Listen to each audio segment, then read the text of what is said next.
Ninajua muda kama huu kukaa, hasa kwa watu walioko Afrika Mashariki, kwa sababu ni usiku, na kusikiliza kipindi hiki inahitaji nia ya ndani ya dhati, kwa kuwa ni muda ambao watu wengi wanakwenda kulala, lakini wewe umeamua kukaa macho ili uweze kupata kipindi hiki. Hutabaki ulivyo. Mungu kuna kitu cha ziada anakwenda kuongeza. Kuna kitu cha ziada anakwenda kupatia katika maisha yako. Kwenye kipindi kilichopita tuliangalia namna ya kujenga ngome, tukaona umuhimu wa kujenga ngome. Tulisema kwamba hatuna haja ya kukimbia, lazima tuende kwa kina, kwa sababu hapa ndipo kiini cha ushindi wetu ulivyo. Unaweza ukawa na vitu vizuri, unaweza ukawa na ndoa nzuri, unaweza ukawa na biashara nzuri, elimu nzuri, lakini kama hujatengeneza ngome, hujajengewa ngome, kwa lugha nyingine, ni rahisi kwa adui kuja na kushambulia maeneo hayo. Kwa hiyo tumeanza sehemu ya kwanza, leo tunaingia sehemu ya pili ili tuangalie maeneo ambayo ni muhimu kuyalinda, alafu tutaangalia namna unavyoweza kujenga ngome katika mambo na maisha yako. Tuombe. Baba yetu Mungu mtakatifu, asante kwa siku ya leo. Umekubali tuweze kuisikia sauti yako katika masaa haya ambayo umekubali kutufundisha mambo ya kiroho. Kila anayesikiliza, ninakusihi ukampatie baraka na neema yako, lakini kwa namna pekee ninaomba kwa ajili ya anayesikiliza, vitu vyake, mali zake, familia yake, yeye mwenyewe akazungushiwe ngome na ulinzi wa mbinguni. Asante, maana we ni Mungu na unakwenda kutenda zaidi ya vile tunavyoomba. Kwa jina la Yesu tumeomba na kuamini, amen. Kwenye somo lilopita, wewe ambao umefuatilia vizuri, kuna andiko ambalo nililikazia sana kwenye kitabu cha Petro wa kwanza, sura ile ya kwanza fungu la 5. Anasema, nanyi mnalindwa na nguvu za Mungu kwa njia ya imani, hata mpate wokovu ulio tayari kufunuliwa wakati wa mwisho. Ndilo fungu ambalo nilikazia sana mwishoni kabisa. Nataka nianze nalo leo. Pamoja na yote, tumeona vita ya kiroho ni halisi, lakini hii haitufanyi tuogope, kwa sababu tunalindwa na nguvu za Mungu. Hiki ndicho ambacho Biblia inasema. Tena anasema kwa njia ya imani. Ambao mnafuatilia sana vipindi hivi kupitia Hope Channel na mitandao ya kijamii, wakati uliopita, nadhani mwaka jana, kuna wakati nilikuwa na series ya kuongelea masuala ya imani, na huenda nitairudia kwa staili nyingine huko baadaye. Tuliona ya kwamba katika maisha ya Mkristo, bidhaa au sarafu au fedha, au nitumie lugha gani nyingine, nikiwa na maana ya kwamba currency ambayo ina thamani kubwa katika maisha yetu ni imani. Ukiwa na hii sarafu, unaweza ukanunua chochote unachohitaji katika ufalme wa Mungu. Na Yesu anasema, je, atakapokuja mwana wa Adamu atakuta imani duniani? Kwa unakuta imani ni kitu ambacho ni muhimu sana, lakini ni somo ambalo ni pana sana, linatakiwa tujifunze kwa kina na kulielewa. Hapa linarudiwa tena kwenye kitabu cha Petro wa kwanza, sura ya kwanza, fungu la 5, anaposema, nanyi mnalindwa na nguvu za Mungu kwa njia ya imani. Angalia vizuri, imani imerudiwa tena. Katika mojawapo ya miongozo ya kujifunza Biblia ambayo waumini wa kanisa la Sabato wanasoma kila robo, katika robo hii ambayo tunakwenda kuimalizia hivi karibuni, robo ya pili ya mwaka wa 2026, kuna somo maalum ambalo lilikuwa linaelezea kuhusu imani. Na ni wiki hii, wale ambao mnafuatilia wiki, najua somo hili litaangaliwa baadaye, lakini wiki hii kwa wale ambao mnaangalia, kuna maswali yameulizwa pale ya kwamba kuna wakati ambapo Mungu anaweza akafanya kitu tofauti na ulipotarajia au akanyamaza. Lakini hata katika giza, imani yako inatakiwa ibaki pale pale. Ibaki pale pale hata kama huoni. Kwa sababu tunashikilia uaminifu wa Mungu kuliko uaminifu wetu sisi. Yaani Mungu ni mwaminifu katika ahadi zake, huwa habadiliki.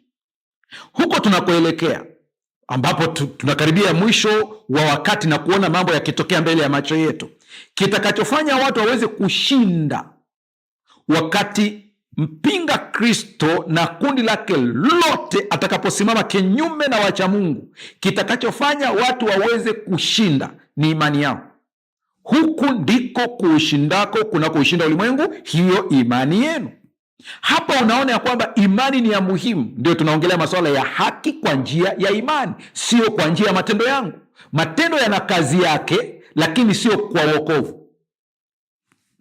Ndio yana kazi yake nzuri kabisa, lakini sio kwa wokovu. Kwa habari ya wokovu ni kupitia damu ya Yesu Kristo, basi mwisho wa kunukuu. Kwa hiyo kitendo cha wewe kuamini ya kwamba haki ya Kristo Yesu, matendo mema ya Yesu yanafanywa kuwa ya kwako na mabaya ya kwako yanafanywa kuwa ya kwake, ndio maana alikufa msalabani. Unapoliamini hili unaingia mbinguni, kwa kuwa wokovu uko hapo. Lakini tuje kwenye hoja ya ulinzi sasa. Nguvu za giza ni halisi, shetani ni halisi, anashambulia kwa uhalisi, na nguvu za Mungu zina nguvu, zina uwezo mkubwa kuliko za shetani. Lakini atakaye starehe na kufurahia katika wokovu huu ni yule mwenye imani. Ndipo Mtume Petro anasema, nanyi mnalindwa, kwa hiyo msiogope. Ukisikia wachawi wanatembea usiku, wanatembea pale nyumbani kwako, usiogope, maana unalindwa na nguvu za Mungu. Ukiona wamekutegea kitu kwenye biashara yako, ukaona kuna kitu kimewekwa cha kishirikina, usipaniki, unalindwa na nguvu za Mungu. Umeamka asubuhi ukaona kwamba umechanjwa kabisa kabisa na chale umeziona kabisa, acha kuogopa, unalindwa na nguvu za Mungu kwa njia ya imani. Lakini mchungaji, mbona nimechanjwa? Na mimi nakuuliza, kama aliweza kuchanja, mbona hajakata koo? Bado kuna nguvu ya Mungu inayokulinda kwa njia ya imani. Imani sio kuona, ila imani ni kuona kisichoonekana. Hii ndio imani. Utakapoelewa hili, haijalishi utakumbana na kitu gani. Huna mtaji, nenda kwa imani, unalindwa na nguvu za Mungu. Umekuta biashara yako inaporomoka, unaona inaporomoka katika jicho la mwilini, lakini katika jicho la rohoni inaundwa upya. Tembea kwa imani. Hiki ndicho nataka tukikazie sana. Na baada ya hapo sasa ndipo tunaingia katika sehemu muhimu sana katika somo letu la siku hii ya leo, ambalo hili lazima kila mtu aweze kufahamu vizuri. Nikasema maeneo yanayolindwa. Leo tunaangalia maeneo yanayolindwa. Ngome ya kiroho ina maeneo kadhaa muhimu ambayo lazima yalindwe. Hayo Mungu anayalinda na anakuambia wewe uyalinde, anakuelekeza namna ya kuyalinda. Zama zile wakijenga ngome zao katika miji mikubwa, nataka upate hii picha ili ujue pia katika kiroho ni hivyo hivyo. Wanapotengeneza ile miji mikubwa, walikuwa wanaweka mlango wa kuingilia. Ule mlango wa kuingilia pia ulikuwa unawekwa walinzi. Walikuwa pia na maeneo madogo madogo ya kuchungulia, lakini alikuwa na eneo ambalo anawekwa mlinzi, anaangalia nini kinachoendelea huko, ili aweze kutoa taarifa ndani ya kwamba kuna adui anayekuja. Vivyo hivyo katika maisha ya kiroho, maeneo yako hivi hivi. Kuna mlango mkubwa ambao unaingiza watu wanaotakiwa kuingia. Ukakosea mlango mkubwa, wakaingia maadui, umeharibu vitu vyako vyote. Shetani wakati anakwenda kushambulia familia ya Ayubu na mali zake zote kwa ruhusa ya Mungu, mnakumbuka maneno ya Shetani, anamwambia Mungu, je, wewe hujamzunguka huyo Ayubu yeye mwenyewe na watoto wake na mali zake? Ina maana kwamba kila Shetani alipokuwa anajaribu kushambulia mali ya Ayubu, alikuwa anakuta kuna ngome. Alipokuwa anajaribu kumshambulia Ayubu mwenyewe, anakuta kuna ngome. Mungu akusaidie uweze kuelewa hili. Wa kwanza kulindwa ni wewe, ndipo baadaye inakuja watu wa familia yako, ndipo zinakuja mali zako, na baraka iko hivyo hivyo. Mungu anakubariki wewe, na baraka yako ndio itabariki ardhi. Baraka yako ndio itabariki ng'ombe. Baraka yako ndio itabariki vitu vingine vyote. Kwa hiyo tatizo sio eneo ulipo, tatizo ni wewe ni nani. Mungu atusaidie tuweze kuelewa hii vizuri sana. Ndipo tuje kwenye ngome sasa. Sasa Shetani anapokuja kushambulia, anaangalia maeneo kwamba nikipiga mlango nikaweza kuingia katika ulimwengu wa kiroho wa huyu mtu, nimempata yeye au nimepata mali zake, nimepata. Akikushindwa wewe, anaweza kashambulia mke. Unakumbuka story ya Ayubu pia. Akishindwa kwa mke, anaweza katumia watoto. Akishindwa kwa watoto, anaweza akashambulia mali. Kwa hiyo zile hatua unazoona Ayubu alivyokuwa anashambuliwa, maeneo yote yale alikuwa amejengewa ngome, zile ngome zikaondolewa kwa makusudi. Ayubu hakufanya kosa. ya kwake ilikuwa ni makusudi ya kimungu. Ndio sababu tunakazia kwamba sio kila mtu anapata mashambulizi alifanya makosa ya kiroho. Kuna wengine walifanya makosa, lakini kuna wengine ni jambo ambalo hata wao hawajui, ni zoezi la kimungu zaidi. Wao ndio, Mungu ndio anaweza akajua, maana Ayubu hakufanya kosa lolote. Sasa shetani anajua aweze kushambulia maeneo yapi. Eneo la kwanza ambalo ni muhimu kushambuliwa kabisa ni eneo ambalo Biblia imeita moyo. Tutalitazama vizuri tunapoongelea moyo kwamba tunamaanisha nini. Hapa napoongelea moyo, kwanza usije ukafikiria kwamba naongelea akili. Usije ukadhani pia kwamba hapa ninaongelea ile pampu. Ninaongelea kitu ambacho kiroho kinaitwa moyo, lakini ni zaidi ya pampu. Sasa sikiliza, kitovu cha uhai na maamuzi ya ndani ndicho kinaitwa moyo. Katika lugha ya Kiebrania na Kigiriki ya Biblia, moyo unawakilisha kiini cha utu mzima wa mwanadamu, sio tu hisia, bali pia uwezo wa kufikiri na kufanya maamuzi. Kwa mpaka hapa tunapoongelea moyo, umejua tunaongelea nini. Hatuongelei pampo. Tunaongelea eneo lisiloonekana physically, lisiloonekana kwa macho ya damu na nyama, lakini katika eneo hilo ndipo kiini cha mtu mzima kilipo, ndipo maamuzi yanafanyika. Ni kweli pia kuna hisia katika moyo, lakini hapa ndipo maamuzi, uwezo wa kufikiri na kufanya maamuzi upo. Hapo ndipo kiti kilipo. Kwa hiyo shetani akiweza kushambulia eneo lako la kimaamuzi, anajua kabisa ngome yako yote itaanguka, maana utafanya maamuzi potofu. Hapa katika moyo, hapa ndipo yalipo mapenzi, hisia, matamanio ya ndani zaidi na maamuzi ya msingi. Chemchemi za uzima zinatoka hapa. Ikiwa chanzo kimechafuliwa, kila kitu kinachofuata kitachafuliwa pia. Linda sana moyo wako kuliko yote yalindayo, maana hapo ndipo zinatoka chemchemi za, sio ya. Kwa katika eneo lako la maamuzi, katika eneo lako la kihisia, katika eneo lako la matamanio, katika eneo lako la kuamua nini kifanyike, hapo ndipo chemchemi zinatoka. Kwa likichafuliwa hilo eneo au likishambuliwa hilo eneo, shetani anajua ameharibu kila kitu. Piga picha, mnaishi kwenye kijiji ambapo watu wanatumia chanzo kimoja cha maji ya kunywa, na kile chanzo kikawekwa sumu. Nini matokeo yake? Ina maana atakayekunywa maji atapata madhara, atakayekula chakula kilichopikwa kwa hayo maji atapata madhara, ng'ombe atapata madhara, na kila kitu na hata mimea itapata madhara. Ndipo uelewe kwamba Mungu anaposema linda sana moyo wako kuliko yote uyalindayo, maana hapo ndipo zinatoka chemchemi za. Ndipo utaelewa kwamba eneo lako la maamuzi, eneo lako la hisia, eneo lako la kufikiri nini kifanyike, hilo ndilo ambalo adui analishambulia kwanza. Nikupeleke kwenye Ufunuo kidogo. Wakati mnyama atakapokuja na kuweka ishara au alama, Biblia inataja kwamba anaweka alama ile 666 katika paji la uso.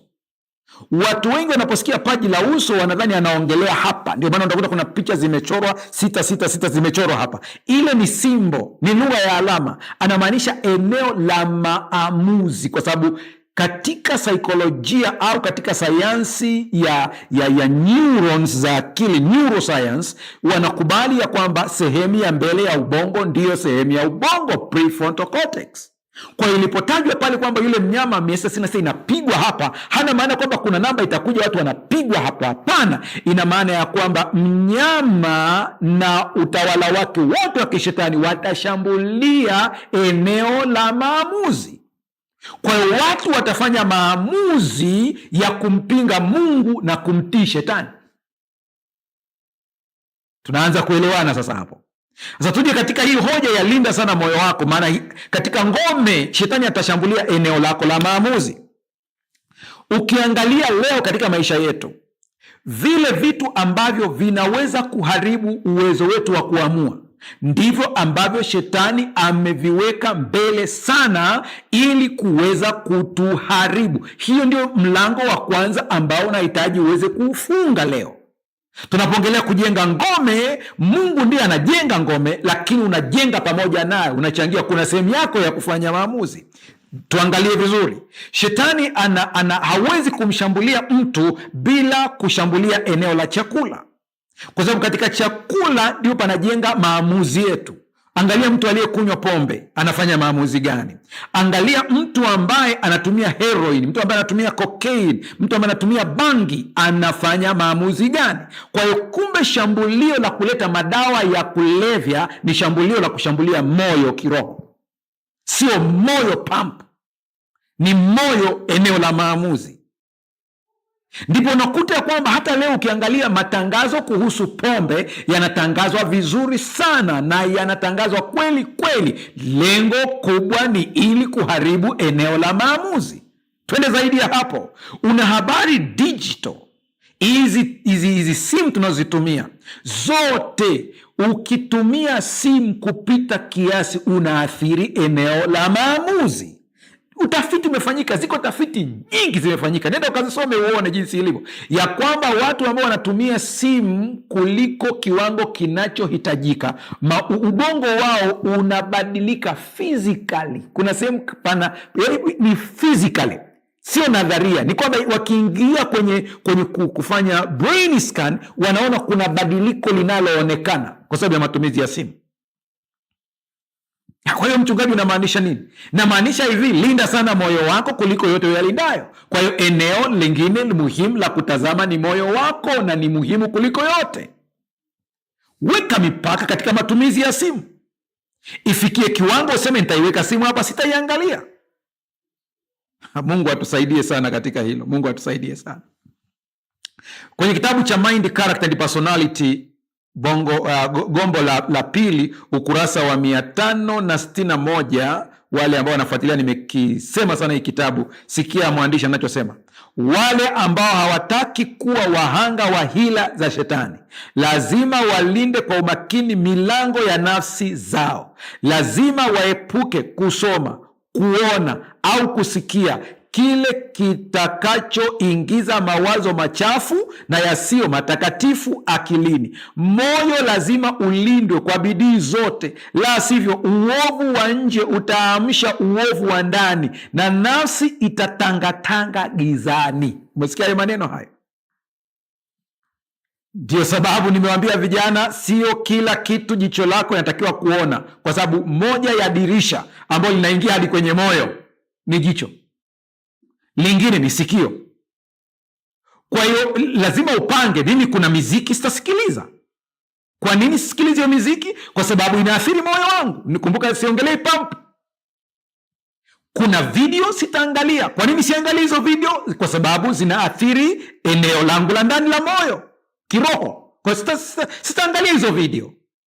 Na mtu yeyote ambaye anafanikiwa, iwe ni kwenye maisha ya kiroho, maisha ya kidunia, yoyote hivi, ni mtu mwenye nidhamu. Nidhamu ni kujifunza kusema hapana.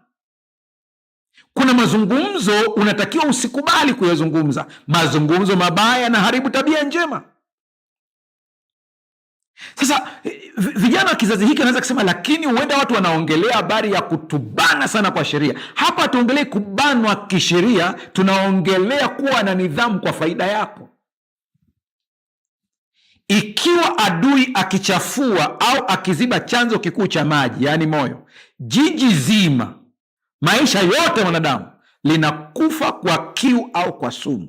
Kulinda moyo kuna maanisha kuchuja kila kitu kinachoingia ndani kupitia milango ya fahamu.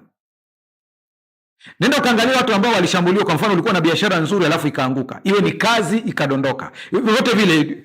Tunaongelea habari ya kujenga ngome katika maeneo yetu mbalimbali. Utakapokuja kuchunguza vizuri, kabla ya anguko la hiyo biashara, kabla ya anguko la kazi, kabla ya anguko la chochote, maeneo haya yalishambuliwa. Kuna vitu vilianza kuja, lakini ulikuwa unavipuuza taratibu taratibu tu, vikaja ikafikia kiwango. Nachukua mfano kwa mtu ambaye umefukuzwa kazi. Kuna kakiburi kaliota taratibu taratibu, ulijiona wewe ni bora kuliko bosi wako, ukaanza kumjibu bosi wako vibaya, na taratibu taratibu ukaanza kuwa na majibu ovyo na utendaji wako ukabadilika, kwa ikafikia kiwango ambapo ukaanguka kikazi. Sisemi kila aliyetolewa kwenye kazi alikuwa hivi, natoa tu mfano. Wengine ni kwa staili nyingine, sababu ziko tofauti. Lakini ukichunguza yote utagundua kuna vitu vilianza kidogo kidogo. Hata kama ni msongo wa mawazo, uliingia kupitia moyo kwanza, Ndipo tunakuja sehemu ya pili ambayo inaitwa akili, na nimesema kwamba haya ni maeneo ambayo unaweza ukaona kana kwamba yanafanana, lakini kiroho yako tofauti kabisa. Wewe hujawahi kusoma andiko linasema kwamba wewe umpende Bwana Mungu wako kwa moyo wako wote, kwa akili na kwa nguvu. Biblia ilivyokuwa inatumia maneno, sio swala la kuongelea mashairi, ni kwamba yote yana maana tofauti. Sasa sikiliza vizuri, akili ndiko mahali ambapo dhambi inatungwa kabla haijawa tendo la nje, ni kichujio cha habari zote zinazoingia mwilini. Ndiyo, ndipo mawazo yanapozaliwa, yakakua, yakaingia moyoni na hatimaye yakawa matendo. Ndio maana Paulo anatuambia kwenye kitabu cha Warumi 12 fungu la 2, msiige mtindo wa ulimwengu huu, bali Mungu afanye mabadiliko ndani yenu kwa kuzigeuza fikra zenu. Hapo ndipo mtakapoweza kuyajua mapenzi ya Mungu na kutambua jambo lililo jema, linalompendeza na kamilifu. Nimesoma Kiswahili cha kisasa. Hiyo ni Warumi 12 fungu la 2. Kwa umeona, hapa ndipo katika akili yako ndipo panazaliwa kitu. Hapo ndipo unapotafakari mambo, unayaweka vizuri na yanakuja kuzaliwa hapo. Mungu atusaidie sana. Sasa sikiliza hapa, kwa vile eneo la maamuzi na eneo la upikaji na kuzaliwa, yaani moyo na akili, vimeshikana namna hii, ndio maana inakuwa ni rahisi sana kwa watu kuvichanganya, kuingiza kwenye kapu moja. Na haya maeneo mawili ambayo yameshikana sana, moja likishambuliwa, la pili linashambuliwa kwa haraka, maana wako karibu. Unakumbuka wakati naongelea habari ya moyo, nikaongelea habari ya vyakula, nikaongelea habari ya vinywaji, nikaongelea habari ya vitu tunavyoviangalia. Vyote vinaathiri maeneo haya mawili muhimu kabisa. Tutakapokuja kuongelea masuala ya namna ya kudhibiti msongo wa mawazo mwenyewe katika mada ambayo inakuja huko mbele, utakuja kuelewa ya kwamba kuna wakati mwingine inatakiwa ujue kwamba kuna akili yako na wewe. Kwa kuna sasa inatakiwa uangalie akili yako ikiwaza vitu. Vinapita tu hapo na vitazama, mwisho nasema hicho kimepita. Hicho kimepita. Hicho kimepita. Mungu atusaidie tuweze kuelewa. Paulo anasema msiige mtindo wa dunia hii.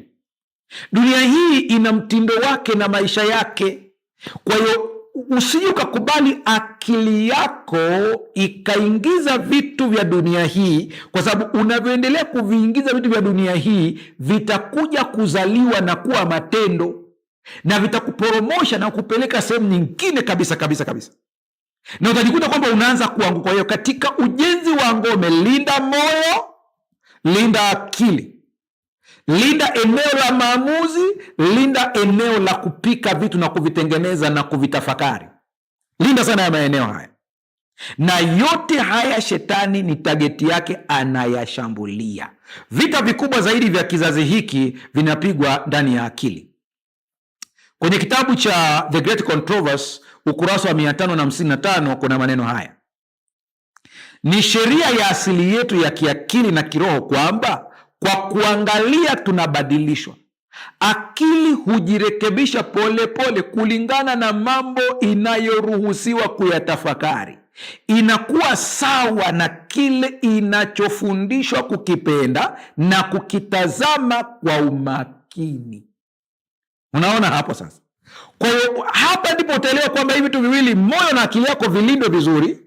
Eneo lile la kwanza la hisia, la maamuzi, na eneo la kutengeneza mambo, kuyatafakari kwa kina na kuyazalisha. Mimi huwa nasema kwamba ni kama eneo la incubation, ambapo hapa ndipo mayai yanaanguliwa na kuwa tabia. Ni katika akili yako, lazima uweze kuyalinda. Unayalindaje? Anasema kwa kile unachokiangalia. Pale mwanzoni nimesema kwamba muziki unaosikiliza, video unazoziangalia, vitabu ambavyo unavisoma, hivi vyote vina mambo unayoyasikiliza, watu unaoongea nao. Anasema ni sheria ya asili yetu ya kiakili na kiroho kwamba kwa kuangalia tunabadilishwa. Unapoangalia hata hizi katuni za watoto ambazo wanazitazama, zimetengenezwa kwa makusudi. Wataalamu wa saikolojia na neuroscience wanakubaliana wote ya kwamba zile rangi za katuni zinaathiri ubongo wa mtoto, lakini pia sekunde zinazotumika katika kuhamisha tukio moja kwenda tukio lingine, ubongo wa mtoto hauwezi kufuata ile spidi kwa haraka.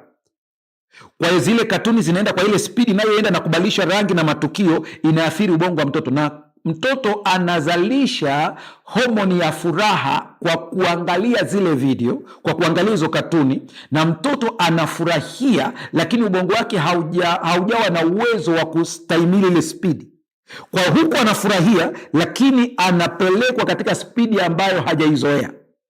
Ndio sababu wamama wengi sana, mtoto anaposumbua anampa katuni, anaangalia. Mtoto anapoangalia katuni na anatulia kabisa, mama anafurahi kwa sababu anafanya kazi zake, lakini hajui madhara ambayo anayajenga kwa mtoto. Wakati ule mtoto anakuwa mrahibu wa madawa ya kulevya, sio ya kujidunga, bali anaitwa katuni. Na ukitaka ujue kwamba mtoto ameanza kuathirika, ukimnyang'anya ile simu yako ambayo anaiangalia, mtoto anaanza kuwa napiga kelele, anakuwa mkali, analia. Ni sawa na mtu ambaye yuko kwenye arosto ya madawa ya kulevya, anayetolewa kwenye madawa ya kulevya. Ile ni withdrawal syndrome. Na tabia mtoto baada ya hapo anakuwa ni mtoto ambaye anakuwa aggressive, anakuwa mkali, mtoto anakuwa analia. Unaweza ukampima mtoto wako kwamba ameathirika kiasi gani ukimnyang'anya ile simu, jinsi anavyojipiga chini. Mtoto anavyolia anakuwa mkali kweli kweli. Jua tayari madawa ya kulevya yanaitwa katuni yameanza kumwathiri mtoto. Ni mzazi yupi ambaye atakubali kumdunga mtoto wake heroin katika mwili wake? Mzazi yupi ambaye atakubali kumdunga mtoto wake cocaine? Mzazi yupi ambaye atakubali kumpa mtoto wake bangi? Wote hamwezi kubali hili zoezi. Na kama hamkubali, basi vivyo hivyo ujue kwamba katuni unazomwonyesha mtoto wako zinaathiri mtoto wako. Tafiti zimeonyesha kwamba katuni zile za black and white ambazo zilitengenezwa miaka mingi iliyopita zilikuwa na mwendo, spidi ambayo ilikuwa inapelekana na umri wa ubongo wa mtoto. Mpaka hapo anaanza kunielewa kwamba shambulio la adui anaanza kuangusha ngome. Sasa akiangusha hii ngome ya mtoto katika ubongo wake mapema kiasi hiki, mtoto anapokuwa mtu mzima hawezi kuwa na uwezo wa subira, anakosa uvumilivu. Anapokuwa na msongo hawezi kuprocess ule msongo. Misongo pia ina faida zake, inaamsha ufahamu, inaamsha ujuzi, inaamsha nguvu pia, lakini ukipitiliza ndio unakuwa na athari yake. Hawezi kutulia na kuanza kujifunza, hivi nina msongo kwa ajili gani, ni kitu gani nakifikiria? Kwa kuwa alizoezesha katuni muda mrefu kuridhishwa, kupewa furaha kwa vitu vya kidijitali, anapokuwa na umri mkubwa sasa hawezi kustahimili maisha. Ndipo anapokuwa na kitu ambacho hakiko sawa. Wazo la kwanza, pombe, sigara, bangi, heroin. Nyie ambao ni kizazi cha sasa, mnachoweza kuangalia au kuthibitisha nachokisema kwamba ni kweli au si kweli, nendeni mkaangalie tafiti za sasa hivi. Kiwango cha matumizi ya bangi kimeongezeka. Tanzania kwenyewe, kitengo cha kuzuia madawa ya kulevya kimekiri ya kwamba kiwango cha matumizi ya bangi kimeongezeka. Kenya the same, kimeongezeka. Nini kimetokea? Kuna kizazi hapa hakijajifunza namna ya kudhibiti au kujitawala chenyewe. Hapa ndipo kuangalia vizuri sana. Kwa hiyo unaweza ukaiona simu leo kama ni faida kwa mtoto, lakini madhara yake baadaye ukubwani. Kwa nini leo hii ndoa nyingi hazidumu? Ina maana kwamba leo kumekuwa na matatizo mapya? Sio kweli. Baba yako, mama yako walipitia matatizo kama wewe na mengine hata makubwa kuliko ya kwako, lakini walikuwa na uwezo wa kustahimili. Sijasema kwamba kuvumilia uumie, wanastahimili na kujiadjust. Leo hii ukimkosoa mtu, ubongo wake hauwezi kutofautisha kati ya kurekebishwa na kushambuliwa. Badala ya kukaa chini aanze kuangalia ni sehemu gani katika maisha yangu nijirekebishe, anaona umemshambulia naye anaanza kushambulia. Ubongo haupokei, ila unajitetea. Ndiyo mgogoro kwenye ndoa pia upo, kwa sababu wanandoa hawako tayari kupokea, wako tayari kujitetea. Hata akisikiliza, anasikiliza na akili ya defensive, sio akili ya kujifunza. Mgogoro hivi tunatokea kidogo kidogo, lakini kwa uhakika ni sheria ya asili. Sikiliza vizuri sasa. Kumbuka Paulo ametuambia tufanye upya akili zetu. Neno la Kigiriki la kufanywa upya, anakainosis, linamaanisha mabadiliko kamili ya mwelekeo wa fikra, transformation of the mind. Kwa hiyo inatakiwa kubadilishwa. Umeona jinsi ile neno la Kigiriki jinsi lilivyo, ambalo ni anakainosis, ambalo linamaanisha ni mabadiliko ya mwelekeo wa kifikra. Hapa ndipo unaona ya kwamba ni muhimu kubadilisha fikra na mtazamo wako. Badilisha kabisa kabisa kabisa. Wanasaikolojia wanakubaliana na hii kabisa. Dr. Beck ambaye aligundua theory katika psychology inaitwa cognitive behavior therapy, anaeleza ya kwamba aligundua kwamba wagonjwa wake ambao walikuwa na msongo wa mawazo, alipokazana kuwabadilisha mtazamo, walishusha msongo wa mawazo na stress ikaisha, kiasi kwamba hata hawakuwa na haja ya kutumia dawa tena. Kwa unaona ya kwamba kubadilisha mtazamo ni kitu muhimu sana, lakini kuna sehemu muhimu sana ambayo ni dhamiri. Dhamiri ni king'ora cha ndani cha usalama. Kuna saa dhamiri inakuambia kitu hakiko sawa, usipuuze sauti ya dhamiri. Kwa sababu dhamiri inapokuambia jambo haikupi kitu katika uhalisia wake. Kwa hiyo huwezi kuona picha ya kile kitu kama kilivyo katika uhalisia wake. Dhamiri ni uwezo wa kiungu uliowekwa ndani ya mwanadamu ili kumpa utambuzi wa papo kwa hapo kati ya haki na uovu. Kwa Mungu anaongea nasi kupitia dhamiri, ni sauti ya Mungu. Nyie ni mashahidi ya kwamba kuna wakati mwingine ambapo unataka kufanya kitu lakini dhamiri inakataa. Kuna mtu anajaribu kwa karibu na wewe, dhamiri inakataa. Kuna wakati unakwenda kufanya biashara mahali, dhamiri inakataa. Ijapokuwa watu wengi wanachanganya kati ya dhamiri na hofu ya kibinadamu. Hapa ndipo inatakiwa mtu uwe mtu wa maombi sana ili kuweza kutofautisha hivi vitu viwili. Maana kuna sawa vinafanana, ila Mungu atakusaidia uweze kuvielewa zaidi. Nina kitabu ambacho niliandika cha namna kusikia sauti ya Mungu. Sasa hivi hatuzalishi tena kwa sababu ninakifanyia marekebisho, kuna vitu ninaviongeza vingine zaidi ya hapo. Lakini nimeeleza eneo hili ya kwamba kuna saa Mungu anaisemesha dhamiri yako hata kuhusu mtu. Kuna watu ambao wameingia kwenye uchumba na Mungu aliongea naye kupitia dhamiri ya kwamba huyo mtu vitu vingine vyote vya nje unamuona yuko sawa. Kila kitu unamuona kama yuko vizuri, ana tabia, lakini dhamiri inagoma. Dhamiri inagoma kwa sababu ni king'ora cha ndani, kinawasiliana na roho kuona kitu ambacho kiko ndani ya huyo mtu. Kitu ambacho jicho la kawaida haliwezi kuona. Shetani pia anapenda sana kushambulia dhamiri. Sasa hapa ndipo inakuja uhuru wa kuchagua. Wewe ndio unaweza ukachagua kutii sauti ya Mungu au kuachana nayo. Mwanadamu aliumbwa na uhuru wa kuchagua. Shetani hataweza kamwe kukuamrisha, lakini anaweza kukudanganya hadi uchague kwa hiari yako mwenyewe kile alichotaka. Hii ndio sababu udanganyifu ni silaha yake kuu. Kwenye kitabu cha Testimony for the Church, gombo la 5 ukurasa wa 120, Ellen White anasema dhamiri ni sauti ya Mungu inayosikika katikati ya dhoruba ya tamaa za kibinadamu. Inapoamshwa na Roho Mtakatifu inakuwa kiongozi salama, lakini inapotendewa madhambi na kupuuzwa inakuwa sugu na kufishwa kiasi kwamba haiwezi tena kutofautisha kati ya kitu kitakatifu na kile cha kawaida. Katika tafsiri yangu binafsi ambayo nimetumia neno madhambi ni kwa sababu nimetumia ile lugha ya mpira. Yaani kila saa unaipuuza. Dhamiri inakuonya, lakini unaipuuza. Unaendelea unaipuuza, baada ya hapo inakuacha, unaingia kwenye madhara. Wako watu ambao wameanguka kibiashara au kimaendeleo, kikazi, vyovyote vile, lakini ukimuuliza nakwambia kuna kitu nilikuwa nakisikia lakini nilikuwa nakipuuza. Dhamiri. Lakini kitu kingine ambacho ni muhimu sana ambacho lazima ukijua kwamba kinaweza kukujengea ngome katika maisha yako ni tabia na matokeo yake. Ile sheria ambayo tumejifunza sana ya kuvuna na kupanda.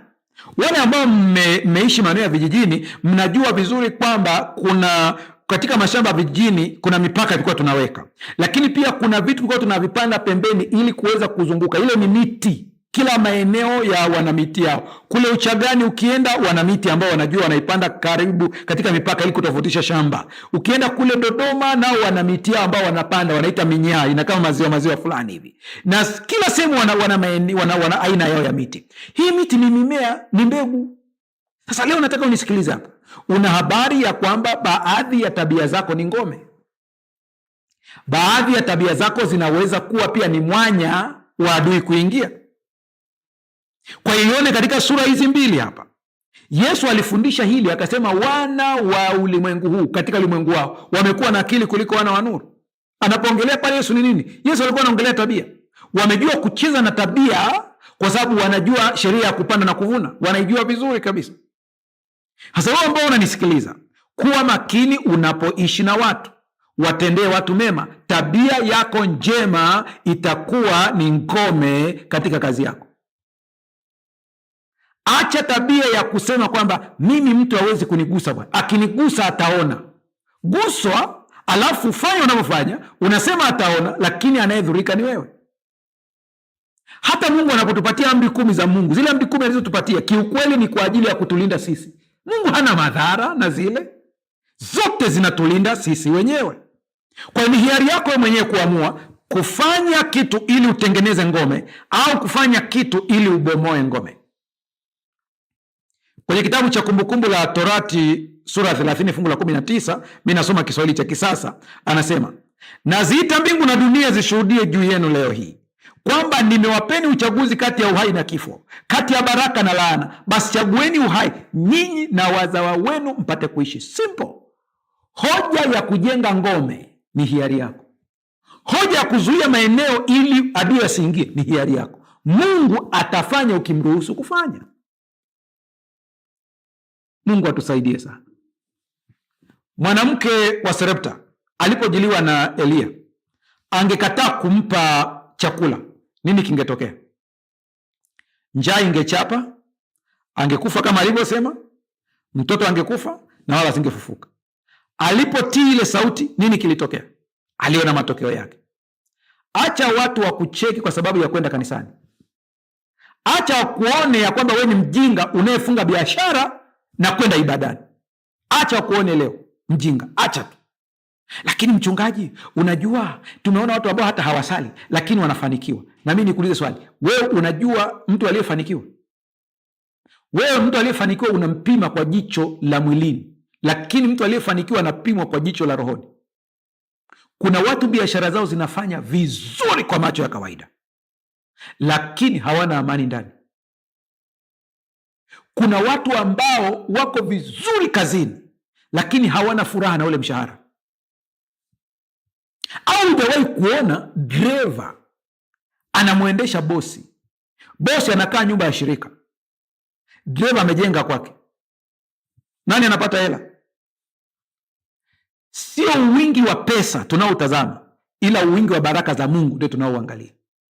Kuna mtu ana milioni 100 kwenye akaunti yake, na kuna mtu ana 100,000, ana 50,000, lakini 50,000 yenye baraka ina thamani kubwa kuliko milioni 100 yenye laana. Mshukuru Mungu kwa ulicho nacho. Kuna mtu ana kila kitu, lakini ndoa yake ni mgogoro kila kukicha. Inapokuja hoja ya ibada, nenda kamwabudu Mungu, ni kwa faida yako pia.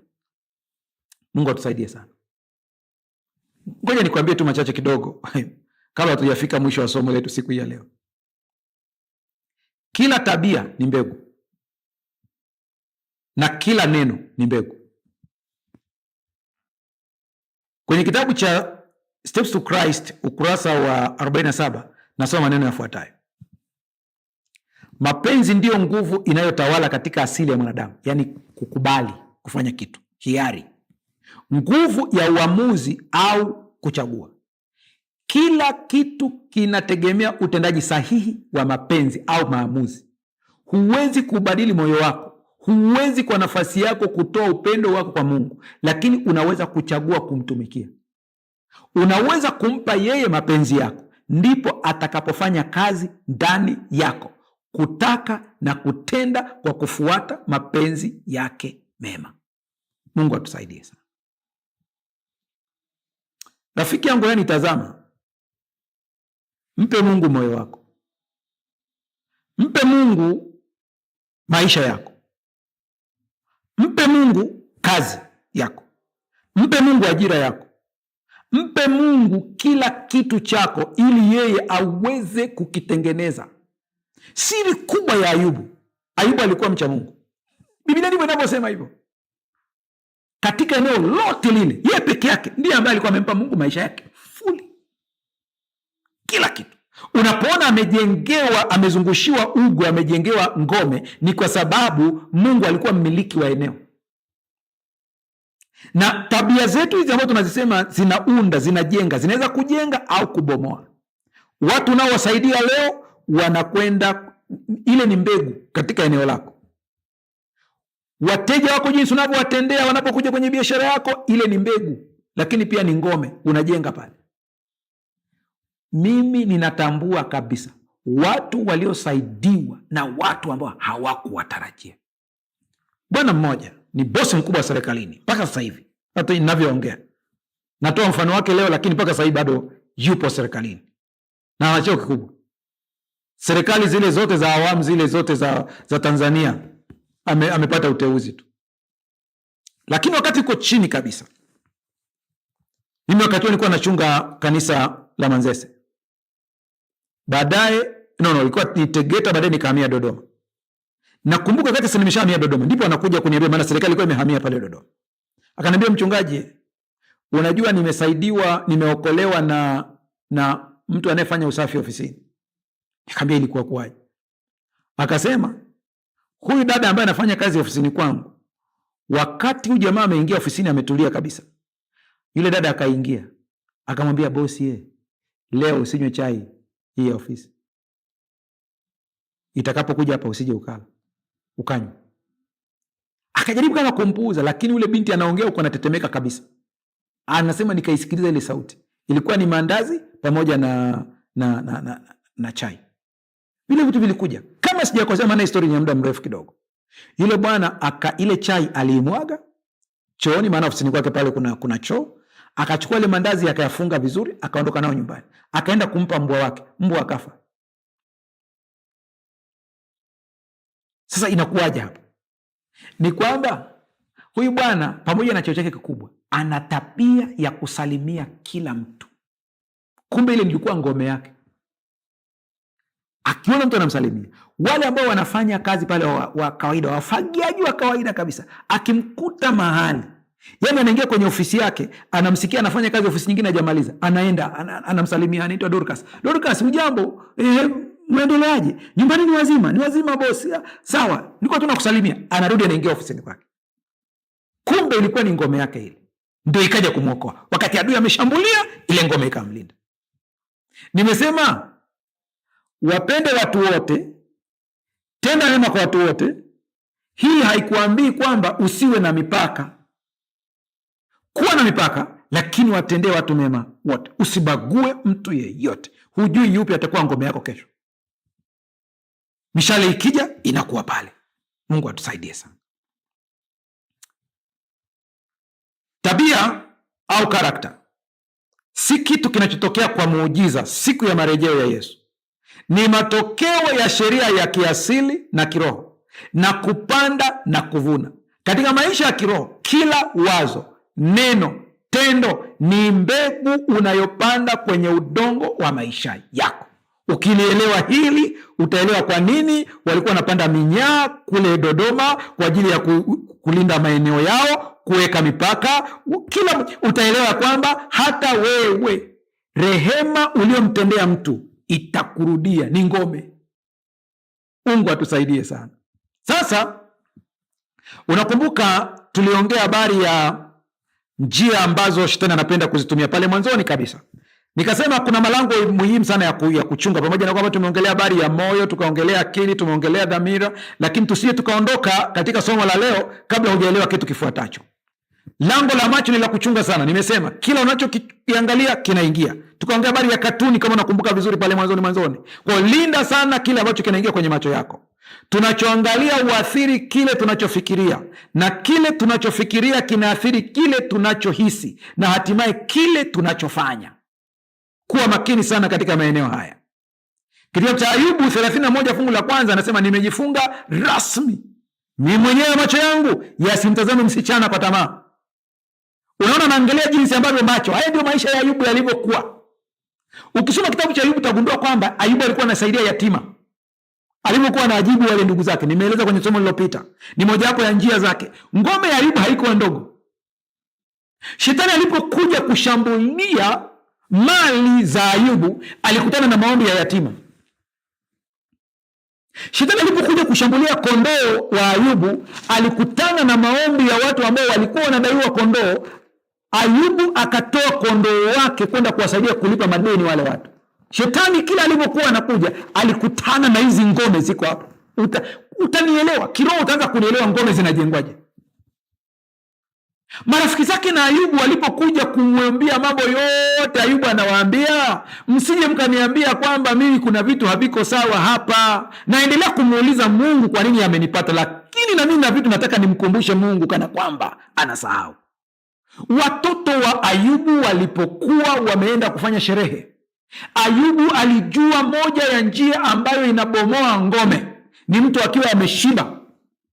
Anaweza kujiona yeye ndiye ambaye ametoa kile chakula na yeye ndiye kila kitu. Ayubu anasema huenda watoto wao katika kushiba kwao, huenda katika kunywa kwao walimkufuru Mungu. Ayubu alikuwa anaamka asubuhi na kuwaombea watoto wake. Mzazi, nisikilize, una nguvu na mamlaka ya kiuhalali kisheria kuomba kwa ajili ya watoto wako na kuwatengenezea ngome. Nataka nikuambie, hata kama mtoto wako ni mtu mzima anakunywa pombe, hamjali Mungu, wewe una nguvu zaidi ya kumwombea na kumwekea mlinzi kuliko hata mchungaji. Ndio, lazima ujue hilo. Omba kwa ajili ya watoto wako. Umeanzisha biashara yako, hakikisha kabisa kwamba katika biashara yako unaweka eneo la ibada. Kama chumba ni kidogo, huwezi kufanya ibada pale, yani kutengeneza eneo la ibada. Muda, jitengee muda wa maombi. Ule muda ukifika, funga mlango. Waislamu wanafanya nini wakati wa swala ukifika? Weka wakfu magari yako, weka wakfu watoto wako wadogo. Waebrania walijua hili. Wao walikuwa wanatumia ishara ya tohara zamani.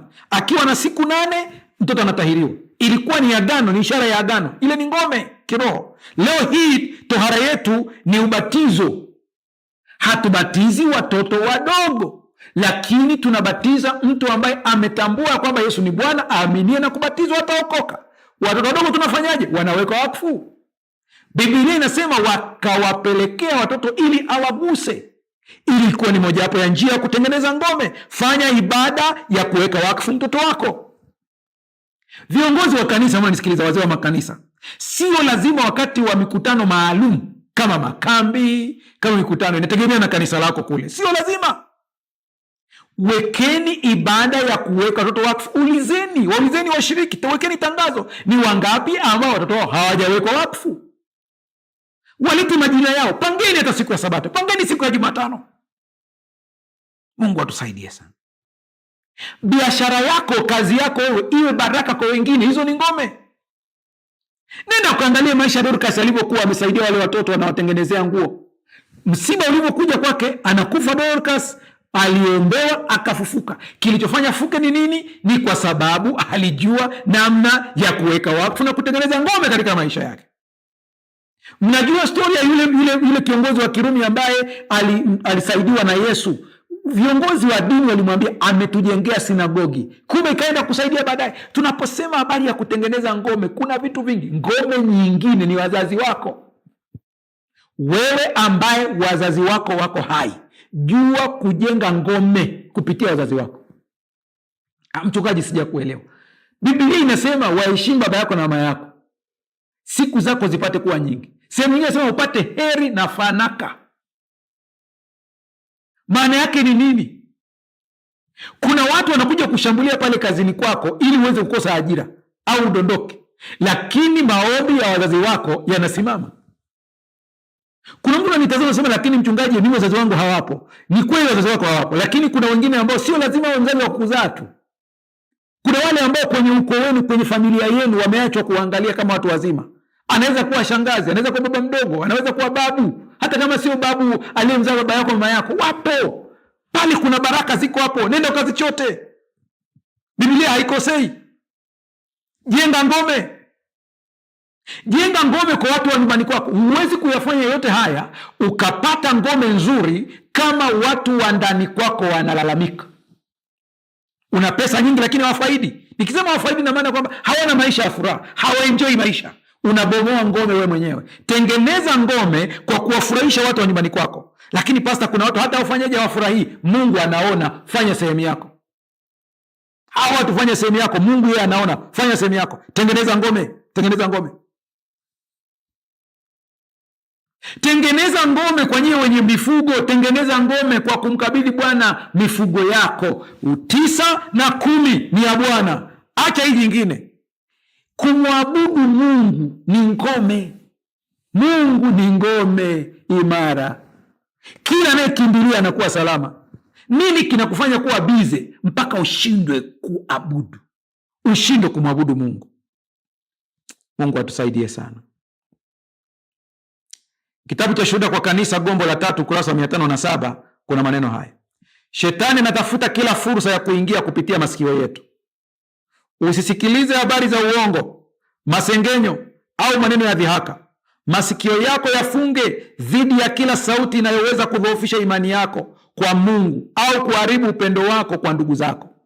Mmeona masengenyo, kuwasema watu, kuwajadili, unabomoa ngome mwenyewe tu.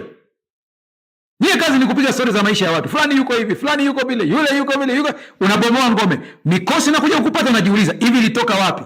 Biblia imeweka wazi, mazungumzo mabaya uharibu tabia njema. Roho ya nabii imeweka wazi, anasema shetani anatafuta kila fursa ya kuingia kupitia masikio yetu. Usisikilize habari za uongo, masengenyo au maneno ya dhihaka. Watu wanamcheka mtu fulani, alijidai, hatujui yuko wapi. Yaani unaanza kucheka na unaingia, unabomoa ngome, unasababisha adui anaingia. Mawazo yako ni hivyo hivyo, usiruhusu kila kitu kiingie katika akili yako. Lakini kuna lango la mahusiano. Kabla sijafunga, lazima niliseme.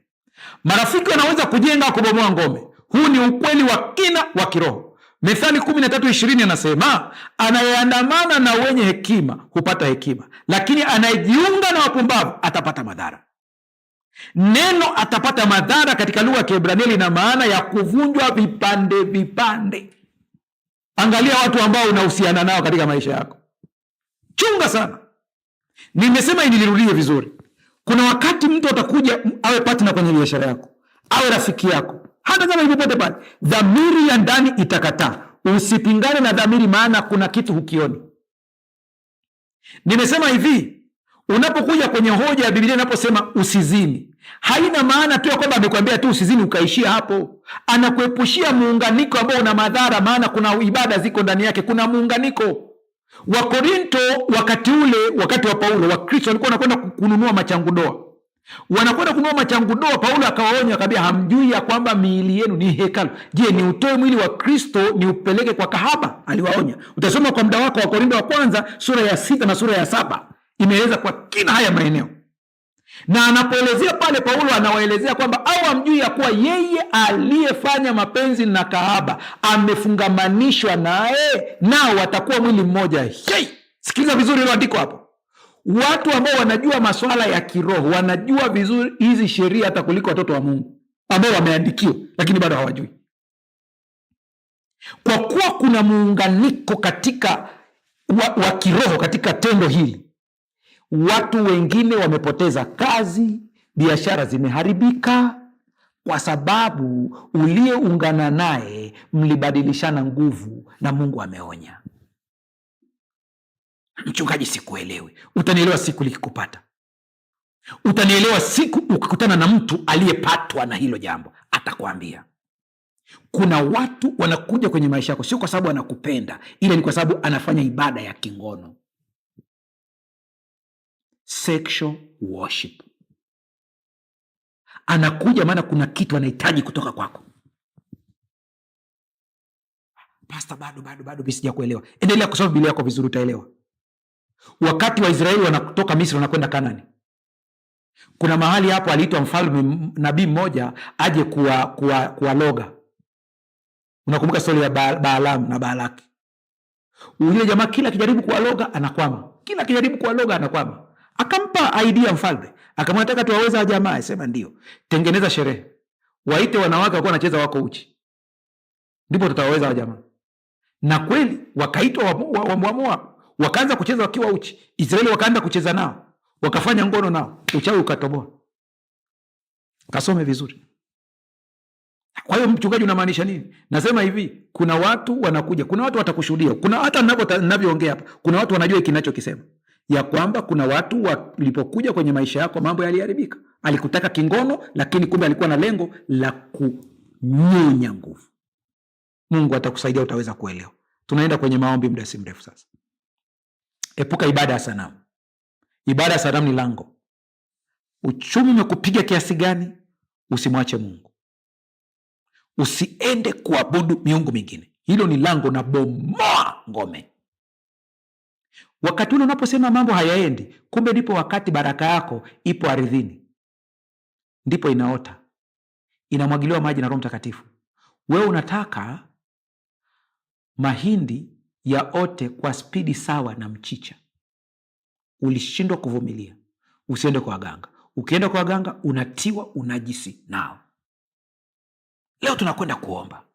Tunakwenda kuomba kwa ajili ya biashara yako. Tunakwenda kuomba kwa ajili ya ndoa yako. Tunakwenda kuomba kwa ajili ya watoto wako. Tunakwenda kuomba kwa ajili ya elimu yako. Kila kitu Mungu alichokupatia kijengewe ugo wa moto, na vikiwekewa ugo wa moto, vingine vimo katika prosesi ya kukua, visiharibiwe mapema hadi vifikie kule ambako Mungu amekusudia.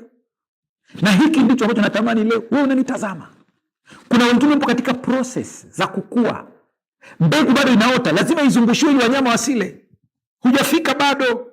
Hicho ndicho ambacho tunakiomba leo, Mungu akutendee. Tunapoingia kwenye maombi sasa, hapo ulipo, nakupa dakika moja. Omba, mwambie Mungu vile vitu ambavyo natamani vizungushiwe sasa. Mwambie Mungu akuelekeze utajengaje pia ngome we mwenyewe kwa njia ya ibada. Kumbuka, ngome kubwa kuliko zote ni kumwabudu Mungu. Utamwabudu kwa njia gani? Mungu atakuelekeza. Kwa njia ya nyimbo, kwa njia ya matoleo, kusaidia maskini, kwa njia ya kujenga makanisa, kwa njia ya kusaidia wainjilisti huko waliko waweze kuhubiri Injili. Mungu atakuelekeza we mwenyewe. Lakini leo nataka umwambie Mungu ni kitu gani kizungushiwe. Dakika moja, omba. Taja vile vitu sasa, ili ngome ya moto izunguke. Adui kila akija hataweza. Endelea kutaja ndani ya moyo wako. Mnaofuatilia kwa njia ya YouTube, huna haja hata ya kuviandika hapo, lakini unaweza tu ukataja moyoni mwako, maana vingine sio vya kuandika. Najua wengine mmeshaandika hapo tayari, lakini sio shida. Endelea kuomba kimoyo moyo. Endelea kuomba. Endelea kuomba, endelea kuomba. Endelea kuomba. Omba kwa ajili ya watoto wako, omba kwa ajili ya ndoa yako, omba kwa ajili ya uchumba, omba kwa ajili ya mume, omba kwa ajili ya mke wako, omba kwa ajili ya ofisi. Omba, endelea kuomba. Omba kwa ajili ya afya. Tunaomba sasa. Baba yetu na Mungu wetu mtakatifu, ngome, vitu vinaharibika kwa sababu havina ngome. Na wakati mwingine tulikuwa tunafanya ibada bila kujua kwamba ni kwa faida yetu. Wewe ni Mungu unayestahili kuabudiwa. Leo tumejifunza kukabidhi vitu vyote, maana kwako ndiko kuna usalama, maana wewe ndiye ngome yetu.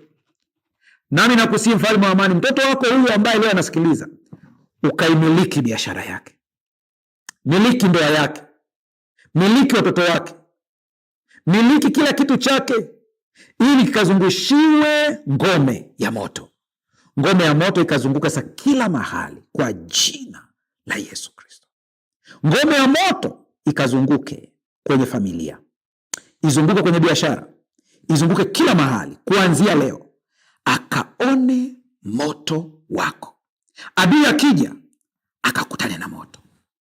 Akutane na moto kwa mtoto yule ambaye yuko sekondari, yule ambaye yuko chuo kikuu, kule katika kazi, katika interview. Vitu vyote tunaviweka wakfu kwa jina la Yesu Kristo. Afya njema, lakini yote katika yote tukajua kwamba umetupatia vitu hivi ili tuweze kuwa baraka. Na ikiwa ni baraka, unastahili kuabudiwa Mungu. Unastahili kuheshimiwa. Ibada yetu ni zaidi ya ibada.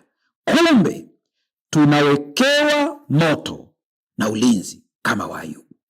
Ukafanya hivi na kuzidi kwa watoto wako, na wakatoke hapa leo wakiwa na imani na kweli ya kwamba vitu vyao vimezingirwa na nguvu ya mbinguni. Hakuna haja tena ya kuweka vitu ambavyo havifai. Na ikiwa kuna yeyote ambaye ameweka vitu kama hivyo katika biashara yake, katika eneo lake la kazi, kuanzia leo aviondoe, akijua kwamba ulinzi wa mbinguni unatosha. Baba, ukatusaidie elimu hii tukaifanyie kazi katika maisha yetu, na kila kitu kawekee ngome, na tukafanya ibada katika maisha yetu, tukikabidhi mali zetu na kazi na kila kitu, ili ngome ya moto ikazunguke. Asante, maana umesikia na unatenda zaidi ya tulivyotamka, na ngome zinajengwa kwa jina la Yesu tumeomba na kuamini, amen.